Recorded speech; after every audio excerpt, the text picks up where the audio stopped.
Picks it up, his long outlet, and he's got Claude Giroux with a burst of speed. Giroux cutting it in the shot, he scores! Claude Giroux's first goal in the National Hockey League has brought the Flyers within one. It is 3-2. You can't imagine what that feels like unless you've been through it. Unbelievable play, though, by Darryl Powell right in front of Coetzee to thread the needle to Giroux.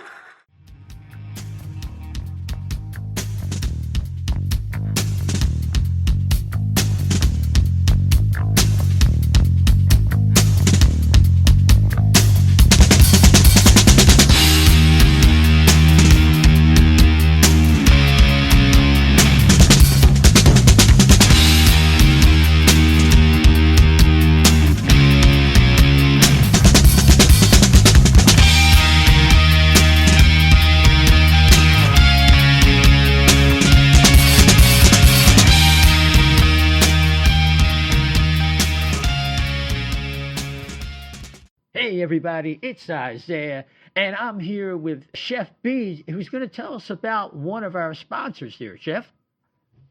Yeah, O&B Puckcast is now brought to you by Summit Public Adjusters. The winter months can be especially hard on our homes, from roof damage and peeling siding to frozen pipes and toilet overflows. Call Summit Public Adjusters before you call your insurance company. Dealing with your insurance company can be stressful and confusing. Let Summit Public Adjusters take the stress out of the claim process by having our guys work for you. Get the most for your money and your repairs. The next time the big snow or the rain leaves you with some home damage, contact us for a free consultation. Summit Public Adjusters are licensed in Pennsylvania and New Jersey. Learn more at summitpublicadjusters.com or call 215-752-0560. Just tell them that the chef sent you. Yeah, what was that number again, Chef? 215-752-0560. That's terrific.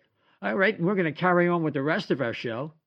And we are back. It is your host, Isaiah. Welcome to the O&B Puckcast, episode number 232, brought to you by FlyersandNittyGritty.com, Summit Adjusters, and Jim South Street. And just a word about Jim's. 40 years of the best cheesesteaks, hoagies, and fries in the grandest Philadelphia tradition. You know you want one, so if you're down there or you live down there, you got DoorDash, Uber Eats, whatever it takes to get that delicious food to your door. Jim South Street, 400 South Street in Philadelphia, PA. And with that, let's bring in the great Dan Silver as our buddy Chef B is under the weather. Tonight, unfortunately, Dan, what's the word on the Flyers with the rookie camp and the vets coming in this Thursday? Yeah, I was more excited to watch any game than I've been in a long time to watch the rookie game on Friday. We had the eagerly anticipated debut of the savior, Matvei Michkov, and it was, it was just fantastic. I'm sure we'll get into it during the show, but just so much fun just to be able to watch a player like that. Yeah, absolutely. It's really great to have that kind of electricity associated with the team. And unbeknownst to us, really the last player who was worthy of that was Claude Giroux, and the last player who we kind of knew that there was something special there. And certainly we hope in this particular case with Michkov was Eric Lindros. So we'll see what happens. The rookies are wrapping it up tomorrow, I believe. And then the puck drops on the Flyers season in 25 days as we tape tonight on a Monday night, with the season opener in Vancouver on October 11th. And then the next night on the 12th, they're in Calgary. So we're hoping that we'll be joined tonight on the fly with Russ Cohen at Sportsology on X and so many places, because he's really a good guy to take a look at the kids and give us some feedback on what his impressions were. So that hopefully will be coming up very soon.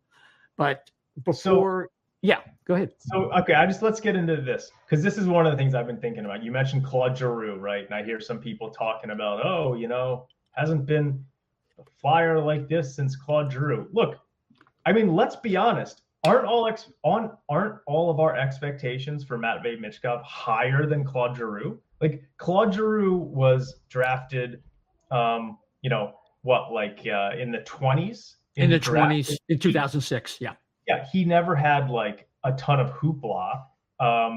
He came in and was one of the best players in the history of the organization, right? He's got over 1,000 career points, and he's Top still 10, going. yeah. But let's be honest, like Matvei Michkov is coming in as a potential generational player. So as much as we don't want to overhype prospects, I got to think that people's expectations for Michkov are higher than for Giroux, right? Like it's crazy to think about because of how good offensively Claude Giroux was. But he only had one season over 100 points. I mean, he was a fantastic player, but aren't we if this franchise is going to have any hope of winning a Stanley Cup, don't we kind of need Matvei Michkov to be better than Claude Giroux? Like, isn't that the reality of the situation? I think that's reasonable in the expectation that you have. However, I think generational is really, really strong. It's a strong word. And I don't know if Michkov is going to get there without being a tremendous scorer. If he's not going to bring an all-around game like even a Patrice Bergeron is not considered a generational player. But I mean, if Michkov has the kind of impact where teams have to game plan around him and take areas of the ice away because of his presence, and he has numbers that are comparable in his own way to what Giroux does. Maybe he's going to be more goal-oriented, less assist-oriented, although, as you can see, with that kind of vision, the sky's the limit, I think, in both categories. As he gets stronger, his shot is only going to get better, and his strength is going to improve even beyond now. I would not be disappointed if he has a comparable career in his own way, because that would still put him as a top 10 flyer. You can still build around that, as we were able to build around Giroux if we had a general manager who knew what the bleep they were doing, So I don't want to inflate expectations too high. I just think that he'll be a player in that range of Giroux to Forsberg, but maybe not as good as Forsberg or Lindros. So we'll just have to wait and see. Though. I mean, let's be realistic. Claude Giroux only had one season where he scored over 30 goals, right? I mean, and I see that, Russ is joining now. I don't know if you want to give him a proper intro. We'd throw him right into this conversation we're having. But well, let's give him a proper intro because he's worthy. He's deserving of a proper intro, I think. Yeah, I mean, this guy is one of the premier prospect writers for SiriusXM NHL, EP Rinkside. He's authored 10 books. He's associated 10 books. That's right. A lot of good baseball books. You got to check them out. He's on Locked On Flyers, Off the Post Radio, NHL Draft Buzz. He's at sportsology.com, and he is Russ Cohen. How about that? Hey, thanks, guys. Thanks, Isaiah. Thanks, Dan. Sorry I'm late. No problem. We knew it's a lot going on right now. We were just having a discussion about whether Matvei Michkov will be as good as Claude Giroux, and I was saying that Dan was saying his expectations are above that based on where he was drafted, what he's shown so far. And I was saying in his way, maybe with more goals, but in terms of the fact that you could build around him, if he achieved right about that and maybe a little bit more, that would make me happy as well. Well, I guess what I was saying was that, and I'm interested in Russ's thoughts on this. Like, I hear a lot of people kind of talk about, we haven't had a player like this potentially since Giroux. I'm not sure that Claude Giroux could take over games by himself. Claude Giroux scored over 100 points once in his career. He scored over 30 goals once in his career. He's one of the best offensive players to play for the Flyers. But isn't the reality that if this team, the way it's currently built and with what we're going to have to work with in the future, if this team is going to turn itself into a cup contender on a year in, year out basis, don't we need Matvei Michkov to end up being better than Claude Giroux? I mean, when I think about games that Claude Giroux took over, I think of the one game in Philly where he drilled Crosby at the start and then scored that incredible goal. I never kind of thought of Claude Giroux as a dominant player who could completely change a game around. I mean, don't we need Matvei Michkov to become that? If he's not, who is going to do that on this franchise? Right. No, he does need to become that. I think that's fair. I mean, look, I covered Giroux even when he was, with the Phantoms for that short time. So, terrific player, complimentary player. Yeah, because he kind of needed Voracek. He kind of needed other guys to get to where he was going. But like you said, did he ever really take over a game? Not much. Once in a blue moon, once here and there, game-winning goals doesn't mean taking over a game either. So I know what you mean, Dan. Like, you're talking about like Lemieux kind of taking over a game. Like, yeah. And no, so he hasn't done that. Michkov probably needs to be that. But at 19, I go back and I know Isaiah is old enough, and I am, to remember when Lemieux came in. And it's a different animal. The whole league is different. Everything's different. So I think it's harder for Michkov now than it was for Lemieux then, other than Lemieux, risking just getting beat up because he was skinny at the time. But he was so much faster than everybody. Like, everybody's fast now. So, when a guy like Michkov comes in, like, I think we even saw in the rookie game, he realized, like, Dylan Garon's a real good goalie. Like, if Jonathan Quick wasn't there, he would be a backup for the Rangers. And so he saw, the level of goaltending's better here. Like, you could see that some of his stuff that he normally would try didn't go, and he's going to learn that. And so I think, yes, he has to be better than that, but I also think he has a learning curve that is going to be, harder than Giroux's in the sense because he's young and he's not used to North America and he's not used to the kind of coach he's going to have. And the expectations. I mean, I think he can handle expectations. He had a lot of them in Russia, and so I think he gets the expectations part. But the other part is when he was at the rookie showcase, that was probably the most media he'd ever seen in front of him, and I saw his eyes got a little big. He gave good answers, but they were really short answers, and so he's not ever been used to that kind of media yet either. So he'll have to get used to that this season. Right. So why don't we talk about his debut? I mean, the Flyers rookies had a back-to-back with the Rangers, who seemed to draft these really tall guys. They have a lot of big guys. That's a whole other. Not all of them. I tell you what, they got a lot of them. It's almost like when in doubt, get him over 6'4". They've spent a lot of 5th, 6th, and 7th round picks taking 6'4" and over Flyers. Right. And look, I mean, Brad Treliving was doing that in Calgary, and they're still not good. He's doing it again in Toronto. It's not a guarantee for success. It's not.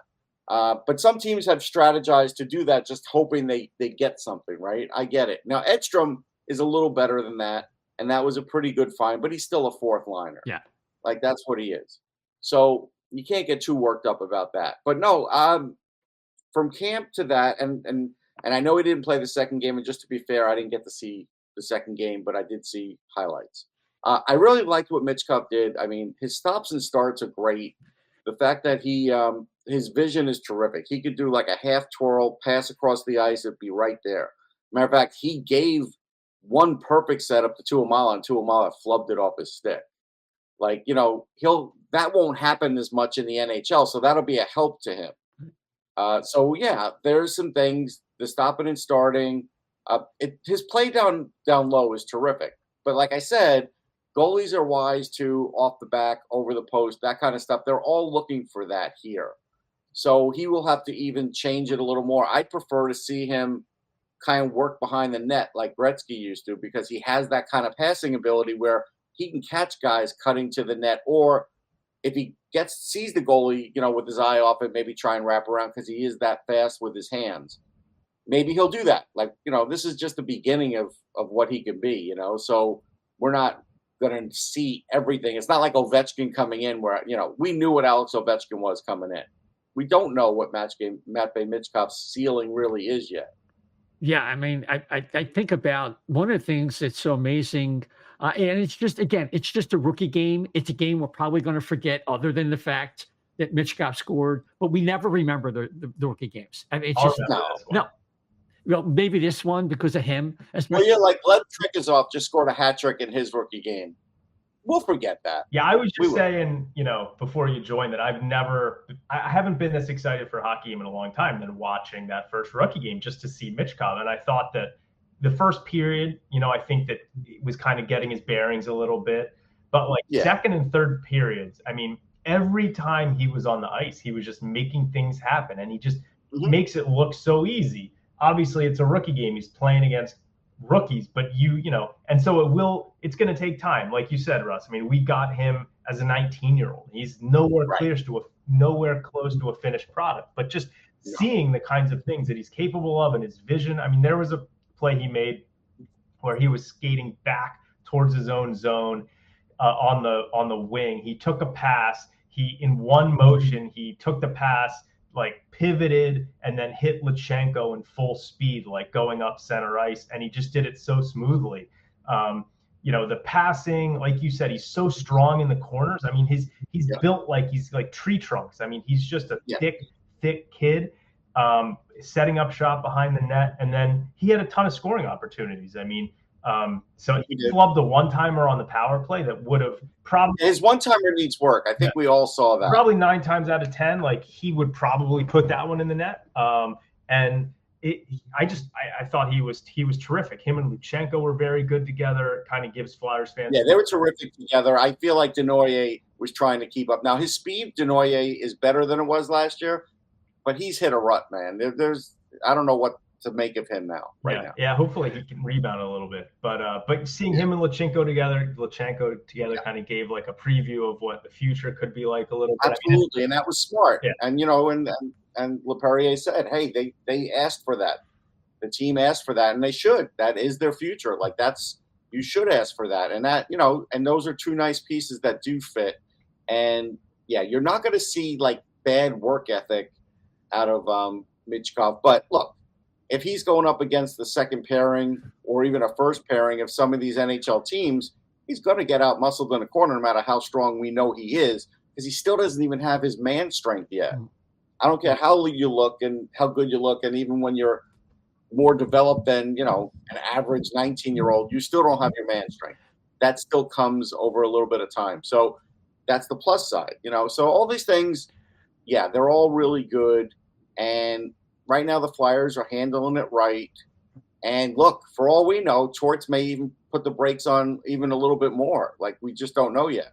Well, the part of his game, and I wanted to ask about the power play, and I think Torts is probably going to relent there. But I think that his play in tight spaces, I'm wondering how that's going to translate in the NHL. I mean, we saw it was a marvel at times, like Dan was describing. I mean, that is a real key to what he does. In the fact that he always seems to be angling his body. And I heard a scout talk about concern about how he opens up his hips, and that could leave him open to injury. But that's a whole other, that could be a rabbit hole. I'm not that concerned about that. But honestly, I mean, again, every scout has their. I mean, everybody's looking at certain things. You're trying to, see this, pick apart that. I don't tend to get that crazy. I've seen some of his KHL games, and now I see him, and he's playing exactly the same way. What you saw in that rookie game is exactly what he does. He doesn't know anything else yet until he's taught something different, which will happen in the coming weeks. So what you saw is what he was able to do, and he was able to score that way. He scored a lot down low. I had a report that I had put out mid-season last year that showed that, because I was charting some of his goals. And so, I think he needs to work on his one-timer. I wouldn't put him he can't be the hammer on the power play. He can't do that. I would have him down low on the right or left, whatever side he's more comfortable on, and do that. I don't know if I'd start him on power play 1 either, because it depends how the chemistry goes with the guys. That's really, going to be the key, because if he's on power play 1 and the chemistry is a little off, like it was all last year for the Flyers, it could be frustrating for him. Where on power play 2, then he could be the guy. So that's where the difference might be to start. You got to ease him in. I mean, to play devil's advocate, I think he's going to be the guy on the power play. I mean, I don't think we have a guy necessarily. Now, maybe Well, I mean with the shot, because I think Forster is the guy with the shot. If he just worked a little this summer on his footwork, he's got the best shot. Tippett should, but it doesn't work out, and they put him on the wrong side sometimes. But Forster does. So that's what I mean by the guy, not the guy like who stirs it. He could do that. I mean the guy shooting it, and that's Forster. Yeah, so you could have Michkov on the right and Forster on the left trying to set up that one-timer. Right. But, I mean, their power play has been worse than the league 3 straight years. So I'm hoping, and I think probably they're hoping that, that he'll be on that top power play unit. But I guess, like you said, we don't know. I mean, he's 19 years old, and we're going to have to see, how he fits in. But I think that's my hope, at least, that he kind of can get on that top power play unit, get some chemistry with somebody. I think sometime this season he will. I just don't know, like, it'll start out that way. I mean, only because of the dysfunction on that power play. Like, I don't think just getting him gets rid of the dysfunction that they've had. You know what I mean? Because we know that with the great power play, there have been times when teams are terrific, like the Bruins, when they won the Stanley Cup, they couldn't do anything on the power play, but they had great players on it. So the scheme has a lot to do with it. And let's face it, the scheme of Rocky Thompson's been awful. Well, no argument there. So any final thoughts about Michkov, some things that surprised you, yay or nay, in a positive or negative vibe? No, I have nothing negative. I think he did kind of what I would have expected him to do. I think he's adjusted well so far to North America. Again, that first road trip's going to be hard. And it's going to be hard because they're playing really good teams. You're going to be facing some of those Western teams. So the trip's going to be a little harder than maybe what he had to do in Russia. Yeah, maybe he'll have a better plane, but this is the NHL now. So those first 2-3 games, I don't expect big things only because I could see it being a little challenging for him. And that would be fine. If that happened, I wouldn't say a word. So, but I think he's at least, physically ready for what he thinks he's ready for this season. And then we'll find out because he looks good. No question. I don't know with John's camp. I mean, he may not be used to that kind of conditioning.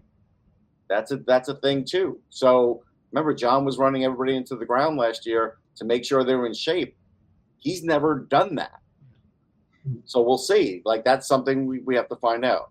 Yeah, remember that Michkov had pneumonia for large parts of last year. So who knows if he's fully recovered from that. That'll be kind of interesting to follow. One of the things I really like is that, to me, it seems like he's already trying to set himself up as kind of like a leader.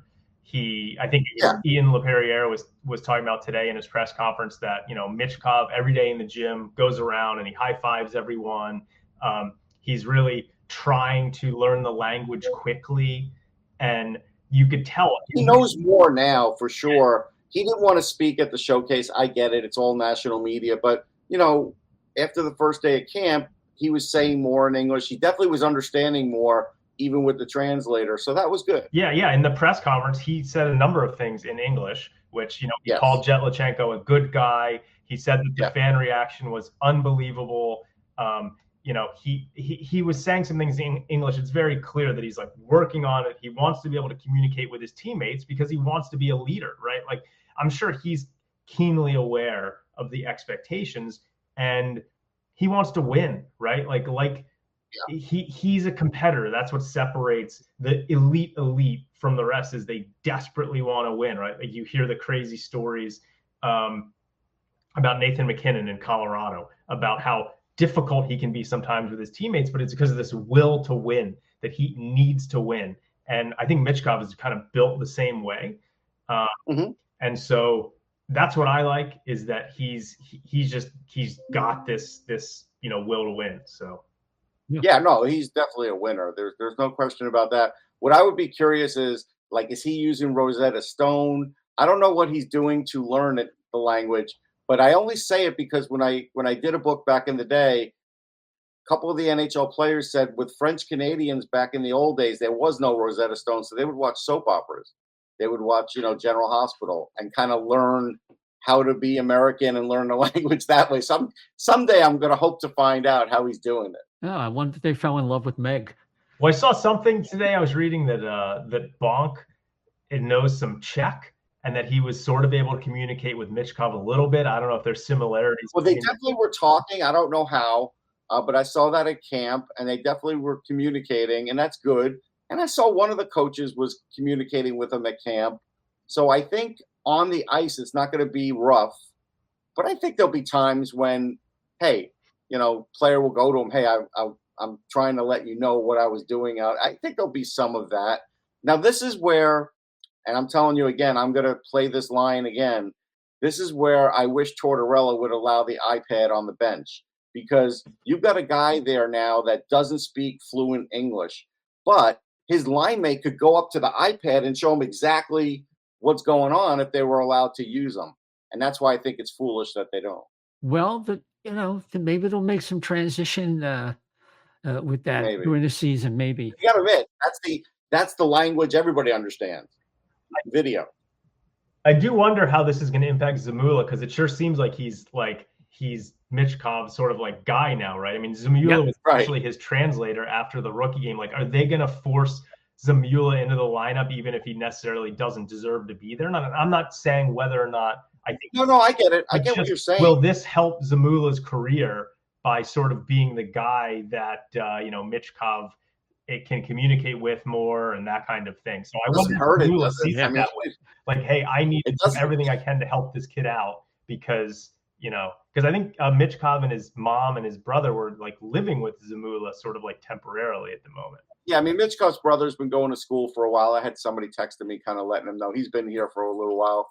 So all of that's working well. But yeah, I mean, it doesn't hurt Zamula. And I'm okay with forcing Zamula in more than forcing Nick Delorier in, just as an example. You're not going to get any pushback from me there. And they hired this Oleg Zanurek as a European scout. I don't know how. Now, I said on last week's show that it was him in the jacuzzi with Fedotov and Michkov, and I got some pushback. And I said, oh, no, that was Slava. But I think it was Zanurek. I don't know. I didn't see the picture, so I can't say. Yeah, well, I went to Wikipedia for what that's worth, and I looked up Zanurek, and it looked like him. But we'll have, okay. We'll see what happens with that. What I wanted to do now is, because there were other players besides Matvei Michkov. Yes. And Jett Luchanko has to be second on the list. And it seems like everybody was very impressed with him. But before I get deep into actually what he did, I'm just curious, between draft night when he was taken, when I think I wrote to you that I was surprised and I was a little disappointed, and now, has your opinion of Jett Luchanko changed, or you were always kind of like, he's going to be somebody that people are going to like? No, I mean, if I let my opinion be swayed, I had a lot of people telling me about Jett Luchanko. I have a plethora of people that will always tell me what they think of players or whatever, but I kind of have to learn for myself. I'm just a little stubborn that way most times, unless I don't know anything about a player or I want to get up to speed. Yeah, I think he's doing a little better than what I thought. Does that mean I think he's better than Konsta Helenius right now? No, probably not. It probably doesn't change my mind on, Berkeley Catton or TJ Ginla either, just to say. So, but I think he'll be really good in that group. I think, he could be in the top 7. I think that's something. And so, yeah, I think he's moved up a little bit, but again, I like what I see. Yeah, he put on 7 pounds of muscle. That's good. He definitely had more confidence because he was a little shaky in the dev camp. I think first time he was probably a little nervous. I could tell even interviewing, I felt like he was nervous the first time. Now he's not. Now he comes back. He's stronger. He's a little, he gets to the net a little better. So, yeah, and he's a great passer, obviously, and he definitely could score. He's still a pass-first guy, but he could score some. And so, yeah, I liked what I saw. To be honest, I probably would rank Bonk ahead of him right now, as far as NHL ready guys as far as guys who impressed me, because like Bonk was the fastest guy there. Like every skating drill they had, no matter where he was on the ice, he got ahead of everybody. So his speed is tremendous. His hockey IQ is great. I did get to talk to him middle of the season. Was pretty impressed with him again. Defense is solid. His one-timer's gotten a little better. I don't know if he's going to be a bumper guy. I don't think he'll be big enough to do that in the NHL, but he's working on his offense anyhow. So if he gives you, let's say he becomes a 50-point guy, that's more than most of us thought he would do. So then he could really become a more of a plus player than we already thought he was. Next year, they may have a tough decision because they're going to have to decide whether to send him back, put him on the team, or kind of go the slow route to, get in the 9 games and then decide half season what you want to do with him. I don't know. I don't know what they're going to do, but I do think he's closer, and he's definitely closer than he was. And I think he's 3/4 there, I think. So if he has a tremendous season, they may look at him as, a possibility to make that team next year. Okay. Yeah. So Luchanko, I was extremely impressed with him. I think that obviously his speed pops, right? And one of the guys that he started reminding me of sort of from last year's draft was Oliver Moore a little bit. I think he's kind of got that same speed and maybe some similar questions about his ultimate offensive upside. Maybe it's the Michkov factor, but it didn't really pop like Denoye didn't really pop for me. Luchanko, there were moments where Michkov's goal, and it was a 5-on-3, so there's more room for scoring, and time for Luchanko to sort of process things. But that puck was off of Luchanko's stick so quickly to Michkov, and it was in the perfect spot that from a hockey IQ standpoint, I was very impressed with Luchanko in that game. I think I saw it in practice. I tweeted right away, these guys, they're good together. I could see it immediately. I didn't care about Denoye, to be fair, but I saw those two, how they were working. I'm one of these guys. I look at the combos before I look at the whole line. Because, if you go back in time, most of the time when you're talking about a great line, there's usually 2 of them that click amazingly. And then the other guy is the beneficiary and usually pretty damn good too. And you could find that's on a lot of those great lines that's that way. And I felt like these two were driving the bus from the very beginning. Yeah, I mean, to the point, I was so excited about it that I ended up drafting Luchanko in my just today in my fantasy league. I got a couple other good. You might have to wait 3 or 4 years. Oh yeah, no, it's a deep keeper league. But I took Cole Eisen. I made a trade to make sure I could get Luchanko. So I got Cole Eisen. Well, I got Celebrini because I had the first pick, but I had a bunch of picks this year. But I set it up so that I could get Cole Eiserman and then Luchanko, and I took Luchanko probably fairly earlier than some other guys. But part of it's being a homer, but part of it is based on what's in the franchise right now, this guy may have to be the center with Michkov for. Yeah, I mean, period of time. It wouldn't shock me. I want to see what he can do with another year in the juniors. I know some people have been talking about giving him an NHL shot. I watched the interview with Brent Blair today. It doesn't even sound like they're going to seriously consider giving him the 9 games. Ridiculous. Yeah. So Oliver Bonk, it's interesting. I've enjoyed. He didn't really stand out to me in the games, but he's not a guy that his offensive skill isn't really going to pop, I don't think. Although they did have him in the bumper spot on the power play, but he's a guy that Leperrier was interesting. Was talking about him about a lot of these young guys come in and they're kind of they're a little passive when they run into Briere, Leperrier. They treat these guys with depth. Yeah, that was not my question when I asked him. That was your question, and they're a little intimidated. Yeah.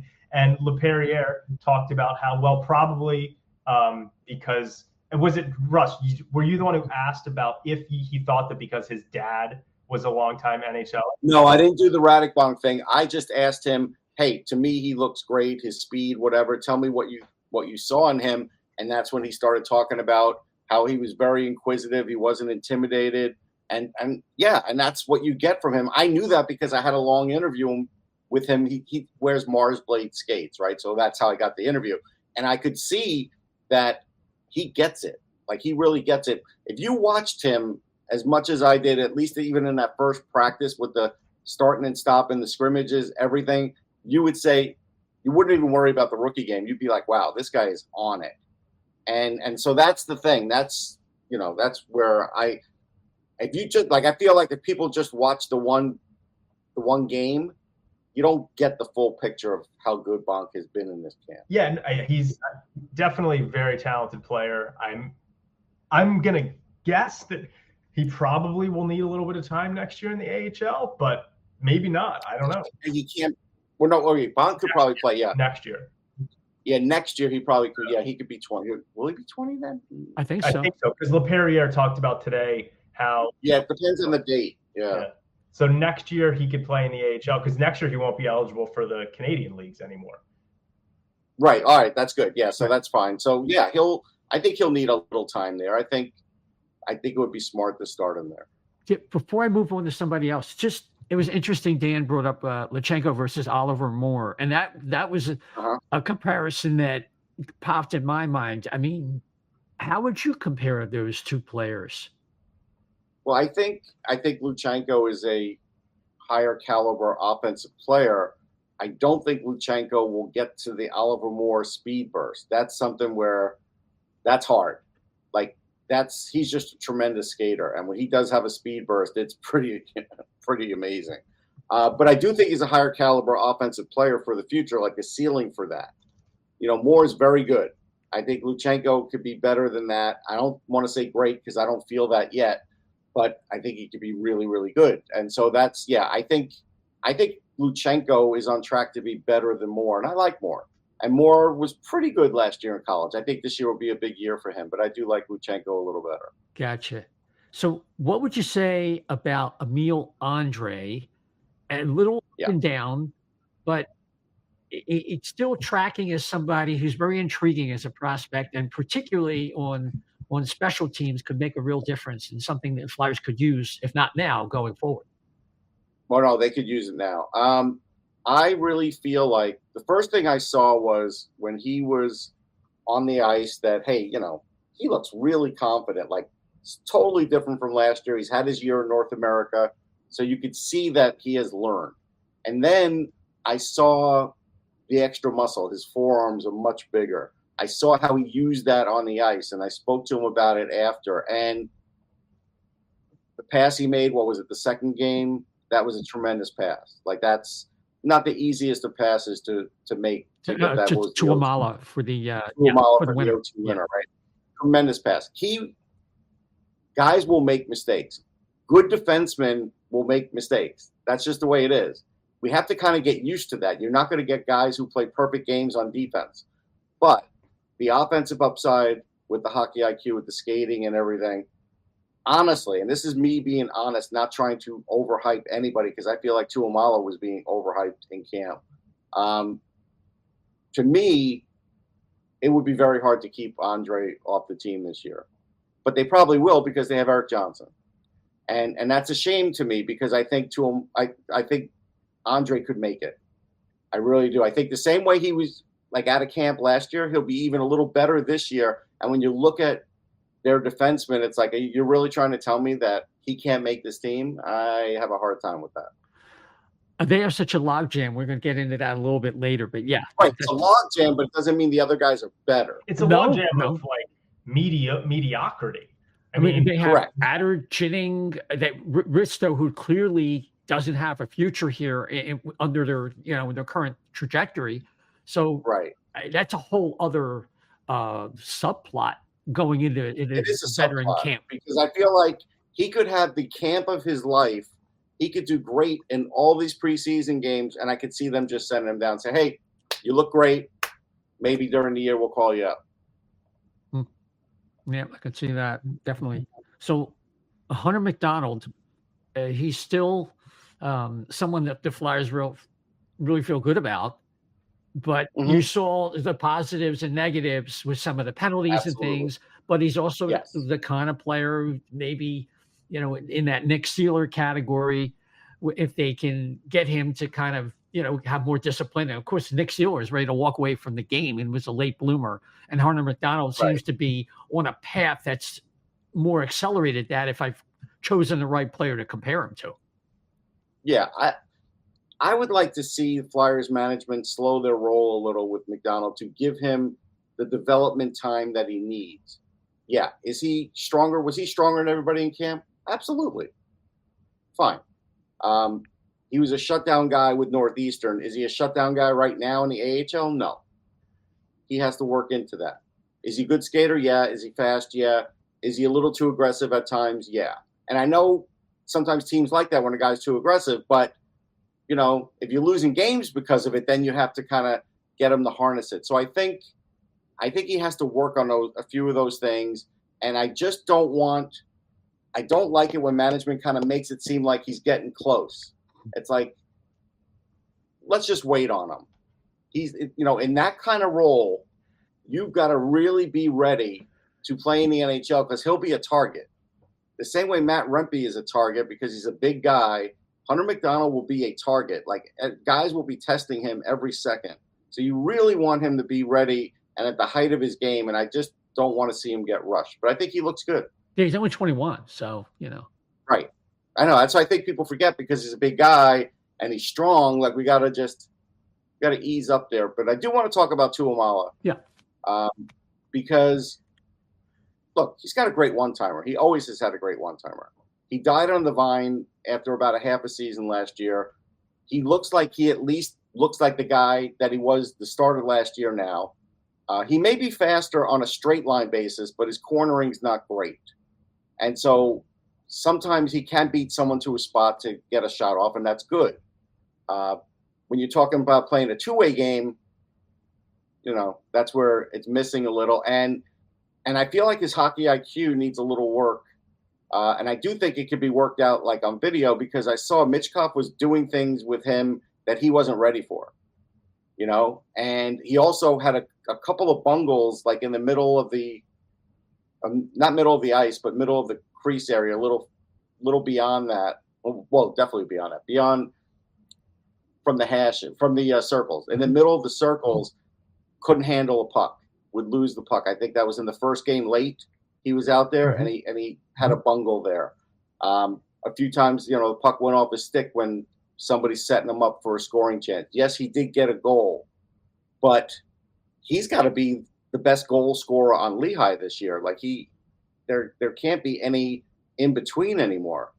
Like, because if he's not, those other little things are going to loom large as to whether he ever gets to the NHL or not. And I know there were some people that really thought he was amazing. I didn't see that. I saw some improvement. I need to really see him do it at the AHL level. I really do.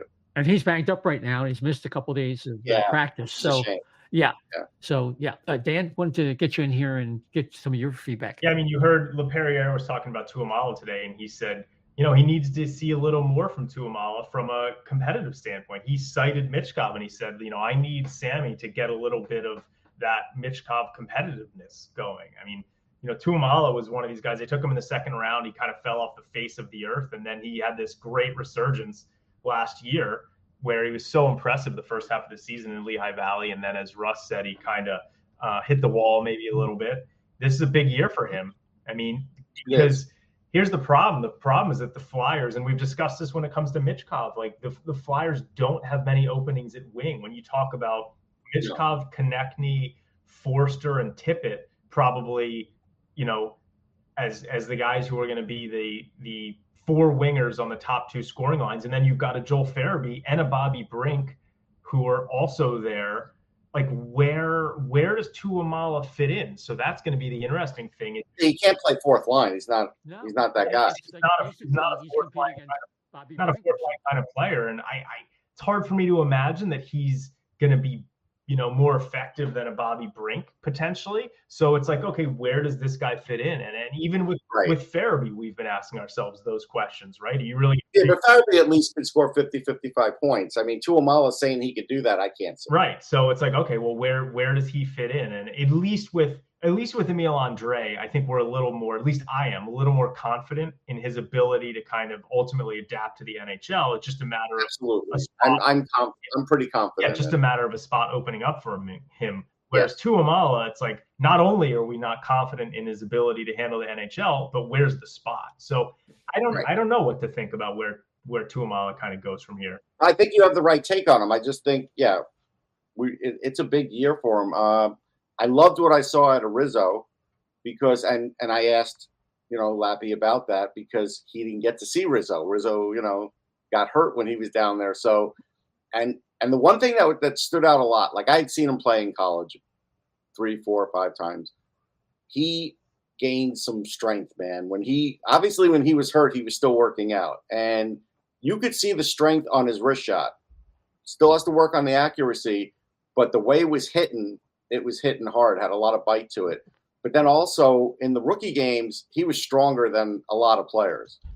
And that's what happens in college. You get that little extra edge because you could work out 3 days a week. Guy in the CHL can't work out 3 days a week in the season, but he could. And then he did good things over the summer. And so, yeah, I'm excited to see him. I think he's got to be like, in the top 5 for Lehigh in points. That would be really good. LePerrier was very happy with what he saw and has high hopes. He sees, the skill in him, but he also sees like the strength in him now where, he could fight to get the puck down low and put it in because he has some skill. He has pretty good skill. So that was somebody where I felt like maybe for some, I think he was going under the radar a little bit, but I liked what I saw.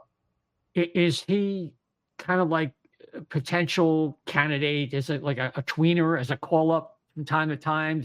Or does that depend on whether they need him at center versus wing? And I mean, that would seem to be a determining factor for sure. Yeah, I don't think they're going to call him up this year. I think they're going to give him a full year in AHL. I don't think he's on the radar for that.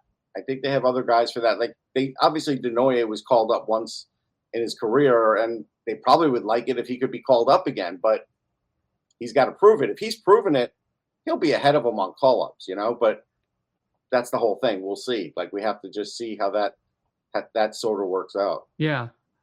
Spencer Gill, he was a guy who flew under the radar during the draft, and it was surprising to some people when he was taken where he was. And now people seem to be pleasantly surprised that he is a long-range prospect, and you could see your way to him being an NHL player. Yeah, absolutely. I mean, I liked him when I saw him on the World Juniors. I think the thinking with Gill was there's a lot of things that have to be worked on in the sense that he has to get stronger. He's got a little strength with guys at his age, but he has to get stronger. With the kind of game that he plays, he has to get stronger. He's already a good passer, and he's a really good skater. Like, again, he was a guy that even if he was deep in the corner and they had all of a sudden they blew the whistle and he had to go sprint down the ice, he was, among the top guys in that. So he does look good. There are some times where some of the other guys were stronger than him. Rizzo was out, was putting a strength problem with him, and Rizzo did it a little bit with Andre too. He's probably a little ahead of those guys because of, the way he's been able to work out. Yeah, and age. And so I get it. That works. But I do think there's a good long-range thing for Gill. I don't know if I could put him any higher than third pairing right now, but I could at least envision him in the NHL, and that's good. And I felt that way when they got him. I just think, some teams now don't want projects or what they deem as a project. They try and just stay away from it. Some teams just want to go, as John Tortorella would say, safe as death. They just want to go safe. But I do appreciate the Flyers because they have had good luck developing defensemen. And when you know that you can develop defensemen, then you're willing to take more chances. And I think that's when you find some guys in the late rounds like that. Yeah, really interesting. I guess the last player I wanted to concentrate among the rookies was Carson Bjarnason, who really looked pretty impressive over the weekend and is starting to use his size. And a lot of it has to do with the strength he gained in the off season. Yeah, he definitely gained some strength. I mean, Dev Camp was rough. He was on the wrong team. There was no defense on that team whatsoever. He got lit up. Wasn't fair. I let it go. The minute I saw it, I was like, he's better than that. No, he was really good. And, he's thinking, ahead of the play. He battles. He is getting stronger. He's not on a good, team at home. So, until he gets traded to like a real contender, he may not put up big numbers. So people just look at the numbers. They're not going to understand that he's got a bright future. But he's trending well. He's still, it's going to take some time. He's still 3 years maybe from being in Lehigh, maybe 2 years in Lehigh. So you got to let him go that route. Goalies, as you know, you can't. Carter Hart was a weird one because, he got through the steps quicker. I was thinking they rushed him a little bit, In the end, they probably still did a little bit, but it worked out. Yeah. But I think now, because they have this plethora of goalies, minus Kolosov, obviously, he's not coming. And they're trying to get a second. They're never getting a second. Yeah, just said, they get a second, Elliot Friedman said if they are going to trade him, they're still not sure what they're going to do. They threw out there that the asking price, it was a second round pick, and like you said, yeah, they'll get a 2027 second, which then I will just say, okay, fine. If that's what you had to do to get a second, they might get a third or a conditional third. If they can do that, that's fine. He's not going to play for the Flyers, so just trade him and get what you can do. It's just, you might as well move on.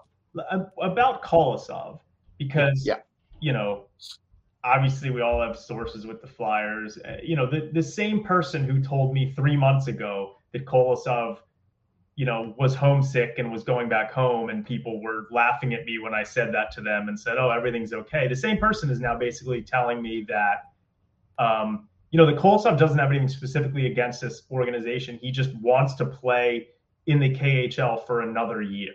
So and maybe that's wrong. My question is, no, it's not wrong. I mean, that's what he has said publicly. He did say, though, he felt like he was left out in the woods there a little bit. And he was. Here's the parts we don't get, right? Because it doesn't affect us.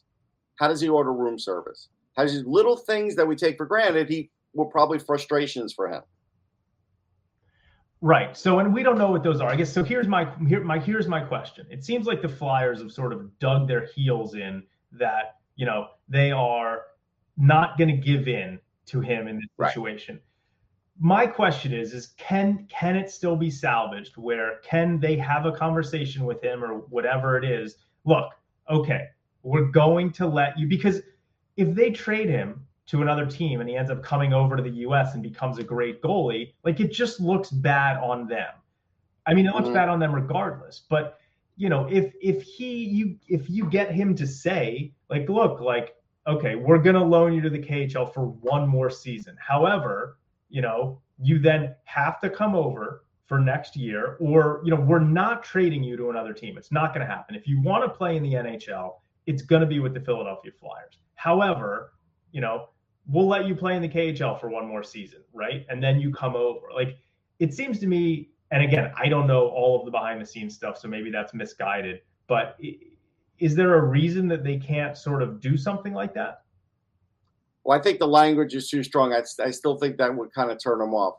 I felt like a month ago they should have just said, hey, look, we see that you want to play over there. Stay over there. We'll talk to you at the end of the season. And just kind of play it loose, And I felt like they should have done that, but they dug their heels in, like you said. So now if you say, hey, you could play one more year there, he's not going to take that well. And it's going to be like, well, what if I want to play too? He could just stay there again. So I feel like you should just let him do what he wants to do, because that's what he's going to do anyhow. And if the Flyers never say anything, Dinamo is going to end up playing him at some point anyhow, or somebody is. Because, there's no transfer agreement, and the KHL now is their own thing, and they can do whatever the hell they want. Like, there's no ramifications. Nobody can go over there and sue you in Russia. Nobody can force the player back over here in North America. So that could easily happen. And so why even let it be that way? Because if it is that way, then it doesn't look great either, right? I feel like they should just acquiesce and put out a statement that said, hey, we spoke to him. He wants to stay. We feel that's the best thing for him. We'll talk to him down the road. Because you have his rights for all these years. Right. But you got to play it cool. You can't be so like, you're going to play for the Flyers. We have to have you. We said we could play here last year. You're on loan. Now you have to be here. It doesn't always work out. Yeah, right. I mean, I get what you're saying about the KHL, but I think Fedotov was sort of a different case, because he's a guy who, he won a KHL championship as a goalie. He led the Russian Olympic team to a silver medal. And, right. His situation was a little less clear cut, because he only signed a 1-year deal with the Flyers. And that 1 year passed while he was serving out his military duty. So I could see how someone could make the argument that, okay, that maybe that the contract is over because a year passed. Plus, I feel like the KHL team would be willing to risk more for him because he's Ivan Fedotov. I don't know about this one. Like, maybe you're right, but I kind of feel like, look, Kolosov signed a 3-year contract with the Flyers. There's no disputing that he's currently under contract with the Flyers. Plus, Dynamo's already signed their 2 or 3 goalies for. Yeah, but they can dump somebody in a minute. But like, there will be repercussions if a KHL team does it, and I'm just not sure that. What's the repercussions? Tell me what these guys are going to want. Any team's going to want to risk that for a. Oh, somebody will. There's a team that will say, "We'll take them." What are they going to do about it? There's nothing they can do about it. Yeah, I mean, the NHL's not going to fight it. They can't do anything about it. Right. I mean, I just guess the bottom line is, if this guy ever wants to, if I'm the Flyers, I'm not trading him. If I'm the Flyers, I'm saying, look, if you want to play in the NHL, you have to play here. Like, they've got an elite young Russian player on the team. Like, what is his problem? I don't know. Well, his problem is he saw Fedotov getting a contract. I'm sure that was something where he had his heart set on maybe being in the NHL in a year. Then he saw Peterson getting all the playing time. He didn't get to play a playoff game, which I thought was ludicrous at the time, and said so. All those things. I mean, that's a message to a young goalie. Like, hey, they got 2 goalies. Where am I going to be? I'm not even going to be the number 1 guy in Lehigh necessarily because they got Peterson. Well, I don't know. I think he was but in his eyes, Peterson was the number 1 guy. He was the one that got used in the playoffs. Me, I would have played Kolosov because that's my future. I don't care about Peterson, but that's not the way it worked out. And so what would you do? He didn't get to play. Do you think he's going to be in a rush to come back after that? Well, and seeing the NHL as a logjam for the next 2 years for these 2 guys. It's interesting because people want to say that the Kolosov and Gauthier situations are different. But if it's true that Kolosov's main thing is kind of how he was handled from a playing time perspective, you could argue that both situations came about potentially because the Flyers didn't communicate well enough in terms of like knowing how to communicate and handle a player and their ego when it comes to this kind of thing. I don't know. Look, I made a suggestion on the Locked On Flyers show that I do. I think you should do this for everybody. The same way they showed up at the airport for Michkov, they should do that for everybody. If you do that just for one player and you don't do that for other players, what's the message?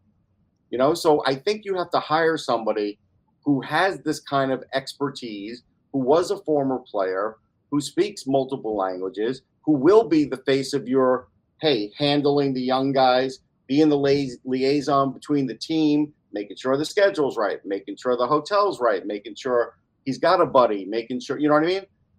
You could do that. Comcast has all the money. They could do that. And I think it would be a wise investment because these things happen. It's not like it just happens to the Flyers. It just happens to happen that they've had a few of them. You can go back to Elias Anderson, with the Rangers. They had the same thing. And John Davidson at the time took this approach where he's our player, he's our property. Well, he ended up not getting the player, and the player didn't end up really making it. So who won that? Nobody. So that's what I'm saying. I think there's a way to do this, a 21st century way where you're like ahead of the game instead of playing from behind because of these things. And, players want to be handled a little bit when they are in a strange place and they're young, and he's young. Perhaps those are the wisest words about that situation. It remains to be seen. There's one player we didn't get to because he didn't play. He had mono. It was Denver Barkey. We were looking forward to seeing him. And if you have mono, you got to take it easy. That's in Couturier's draft year. He had mono. Yeah. And his numbers took a hit. And it was one of the reasons why he fell, or else maybe the Flyers might have drafted Dougie Hamilton and his museum visits. So but it's amazing, mono. But I don't think, hopefully he can recover from this, that he can replicate the pace that he was at. I think he will, but I don't know if he'll start the season. That's the only thing. Right. Dan, he'll replicate. Yeah. I mean, mono's definitely a thing that saps your energy. I had it. But you come back from it, and he will. But it might take a month. Right. And that's okay. He didn't need to be in this camp to show everybody how good he is. He had a great year. He played in the Memorial Cup. Everybody knows. He's on a good trajectory. He's a potential second-line player, but even if he's a third, fine with me. He's good. Does he have enough So speed? I wasn't. Does he have enough speed for a guy his size? Well, Toffoli didn't have a lot of speed, so I don't think that that's always the end all. If you don't have the speed, does he have everything else? Is he smart? Yeah. Does he have great passing? Yeah. Does he know where to go on the ice? Yeah. So I think there's, guys can overcome that. So Okay. I don't think his speed is bad, but is he a blazer? No. No, but he's just got to get stronger. It's going to take time. Yeah, he's got to get stronger because he is a smaller guy, but I don't see why he can't make it. And I'm not going to say he can't make it because I think he can. I think he could be good. Yeah. So the rookies wrap things up, tomorrow? Yes. And then their vets come in on Thursday. And yeah. I'm going to be at a preseason game. Some of them will stay for the big, and some will stay for the big club, and the rest will go, to their other team. Yep. Yeah, I will be in less than a week. I will be seeing them live here in Washington, D.C. The first preseason game is this Sunday in D.C., and I will be there. It feels crazy to think that in less than a week we'll have preseason hockey, but there we are. I hope Michkov plays. You probably won't see Ovi because he had some sort of injury this morning. So really? Yeah, Okay. yeah, he was limping off or something like that. But they have a back-to-back with Washington versus the Canadiens, and both are road games. I would think they're not going to put Michkov in Montreal. I would think they probably put him. Yeah, I think there's some games I wouldn't put him in either. I said that when they got him, that on this kind of road trip, if he sat a game or two to watch, I'm okay with that. Right, and these are just exhibition games anyway. So. I'd love to see him there live. That would be my first time seeing him live. So yeah, that would be. I think they'll play him against Washington, especially if Ovechkin's playing. I think they will, and Miroshnichenko is a buddy of his, so I think they'll play. Well, again, see, this is me thinking. Remember, John won't play somebody even if their family's there. Yeah. So forget what Russ says; it may not matter. Yeah, it's interesting though with all the Michkov Montreal stuff. Does that lead to maybe them not playing him there? But I mean, look, there's going to be something that will happen in the next couple of years. It'll be Demidov against Michkov. Like, it's already starting. Who's better? That's gonna happen. So you don't want to rush that, but in a couple of years, it's going to happen. We did a whole show with Amy Johnson about the craziness that was started by recruits.ca, the crazy grant. Oh, forget! I don't even want to talk about Grant. I should know better. But we didn't slag him too much. We just thought we went on to think that we think Montreal has a better prospect group than the Flyers right now, and they're better set up to, have a trajectory toward contention. Slightly better. Yeah, I don't think it's that much better, but I think it's slightly better. Well, they have a number one center. That helps. Are you counting Reinbacher as a prospect? You can't count Slavkovsky anymore. No. I'm just saying organizationally, I don't even look at prospects. I look at guys that are 25 and under. You're just saying talent. Do they have more talent? Yes. Do they get the same results? No. And that's because they don't have talent in the right spots. Goaltending's still not great for them. Coaching is good, but hasn't been stellar. I think St. Louis is good, but we'll see. Yep. So last one before we let you go. The big question coming into training camp is there's not a lot of spots. And you can talk about training camp battles all you want, but they're going to have to make room. Dan talked about what it's like at wing. The Flyers are really basically, I think, bereft at center. They have candidates, but it's the same guy. It's going to be. But Torts doesn't see it as being bereft. He sees that as a challenge he can handle. That's the problem. I guess. And then you have a lot of third pairing type defensemen, some young, some old. And then, of course, you have the stabilizer in Erik Johnson, who's the glorified babysitter. Nice guy. Don't get me wrong. He's not going to be a babysitter. He's going to end up being in the lineup because, Risto is going to be out half the time. Risto is, this is the first year that I remember him missing that much time. So that much, but he's gotten dinged up before, though. He has. And I do worry about him a little bit because of the way he's played over the years that, it may be starting to have an accumulative effect. I would say it like this. This is my fear. Now, maybe the Flyers like this. I don't. But my fear is by the third preseason game, all the rookies have gone home. They've all gone to all their places. And everybody else left is pretty much else who's going to be playing. and it's just about where they're playing and who's playing where, and that's it. And we know that John likes to cut that preseason short as far as opportunities to make the team.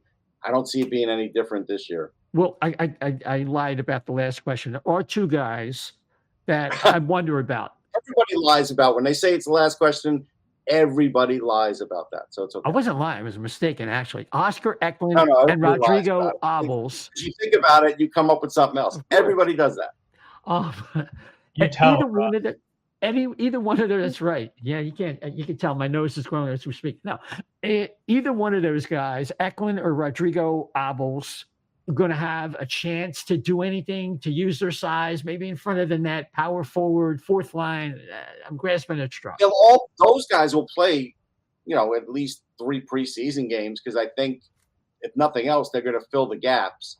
I think Abel should have a chance to make the fourth line, because I think he could be a bumper guy. I've seen him do that, and he's strong and he's got pretty decent hands. I don't know who else you're going to use on the Flyers for that. They've rotated it around. They ended up using Farabee, which I don't think was smart. So I don't know. I think he should have a chance to win that role personally. Gotcha. So, Russ, tell the folks what you're up to, what you're working on, and where they can catch you on social media.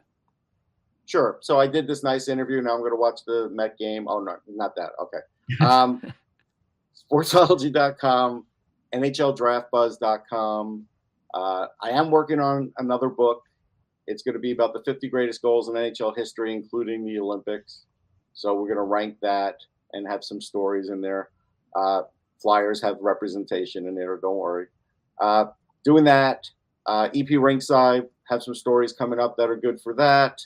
Sirius XM starting October 1st, back on with Mick every Tuesday at 12:15ish, sometimes 12:20. And there's other stuff. But thanks. You got it. Rinkside, by the way, I mean, just one of the best hockey sites out there. I have a subscription. I'm a paying subscriber to EP Rinkside. Me too. And it's just a fantastic site. They've got so much good prospect stuff. Russ does a fantastic job. Their whole team does a great job. It's a great bunch of people. Really great stuff. The draft guides they put out it's far and away the most comprehensive draft guide that you'll see in any nothing. I don't think anything's close anywhere. It's unbelievable. So everyone should check out, EP Rinkside, Russ's stuff. Just to give you an idea, what are the things I do for it? It used to start in the middle of the year. Then it started last year after the 2 months. And now really I get, for all the interviews I do with all the articles I do, I'm getting draft guide quotes from players all year long. And then I always, interview some of the agents, or not agents, scouts, sorry, for their information to give us on the sly, like the Hockey News used to do and still does to some degree, on what they think of these draft guys, the anonymous stuff. So I do that too. So I do that. I make sure there's quotes all year, and then I give them articles too. So we all have our role, and they all do it well. Yeah, it's just fantastic. So thanks for all your work on that stuff, Russ. It's great. Oh, listen, I get paid for it. It's cool. Yeah. No problem. Thanks for subscribing, because otherwise they'd fire me. What's that? EPRinkside.com, right? Yeah. But it is the best draft guide. And if nothing else, just join so you can get the draft guide. It's so good. It's big. It's good. Comprehensive. I will tell you, that's the best word. Yeah, the key there is, I'm the oldest guy, right? That's obvious. But it's just like a team. When you see a team grow, that whole group has grown, because they've all been working together for multiple guides now, 3-4 guides, whatever it is, maybe even more. And so I could see the growth when we have those meetings and we put them up on YouTube. They're fun, but I see the growth, and that's what's so good about it. Cool. So, Russ, thanks so much. Appreciate it. Yeah, it's great to hear from Russ. Dan, I think the only leftover questions really are how is Danny Briere going to handle, getting rid of salary cap space, particularly with defense, with Adder, Jennings, and also they're waiting to hear, I guess, they're going to get some resolution maybe during camp of these thing with Ryan Johansson that could put them under the salary cap number needed. If they get a little bit of relief on the number for the buyout, then they wouldn't have to use Ryan Ellis's long-term injured reserve, number, which I know is something they're crossing their fingers that they could get away with. I mean, the NHL has to approve what the Flyers did. So obviously it's going to go to some kind of arbitration, you would think.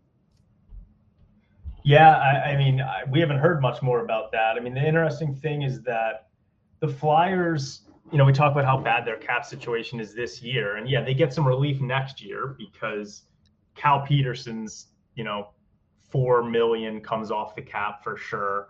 And Ryan Johansson, no matter what happens with this thing, he will be gone. His money will be off the cap. So you're looking at like $8 million right there. The D'Angelo buyout is going to come off the cap. So that's about $10 million. The cap's going to be going up. But, we're still going to have Kevin Hayes' retention in 25-26, which is $3.5 million. Cam Atkinson's still going to be on the cap for $1.75 million in 25-26.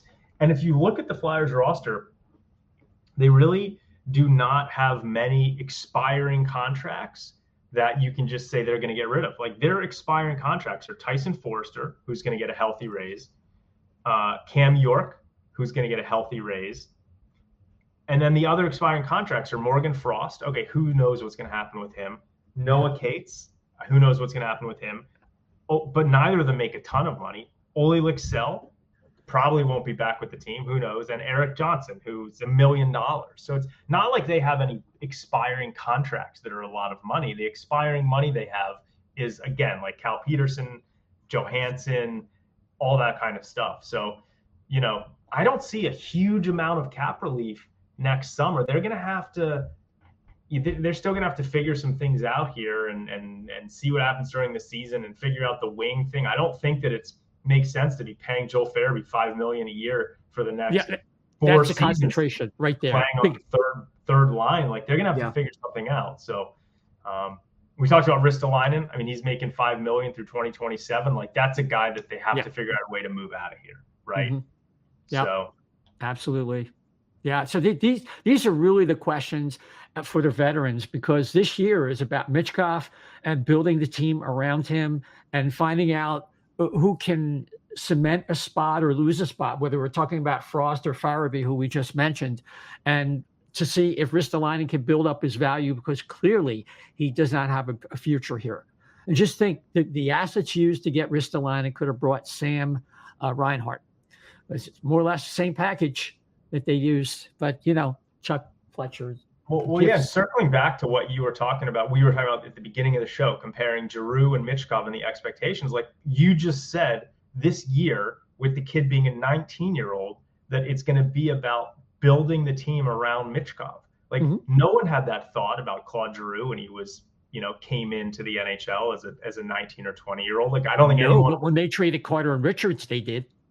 They did then, but I still think they had they traded those guys for Jake Voracek, and who was a big time scorer at the time of the trade, and for Wayne Simmons, and for a draft pick, Braden Shen, Braden Shen.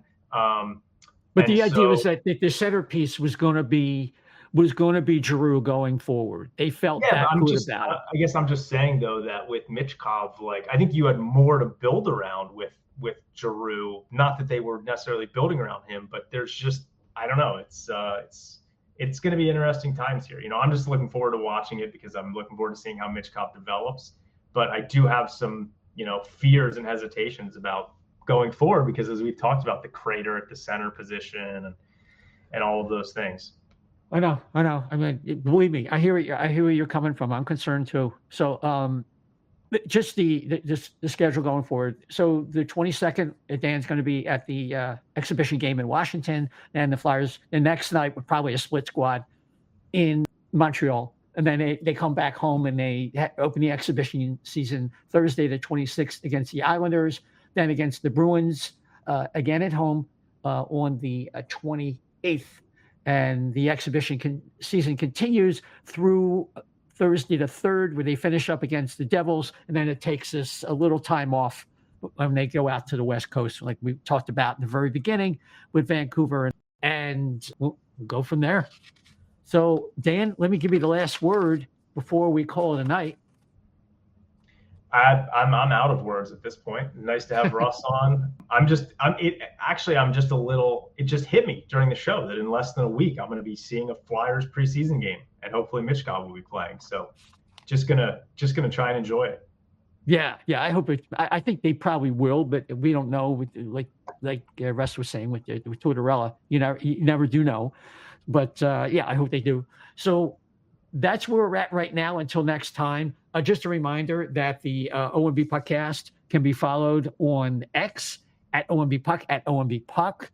You can follow Chef to the Left B at Chef 2, the number 2, the Left B, and hopefully he'll be feeling better. And Dan, you're at D Silver 88. That's right.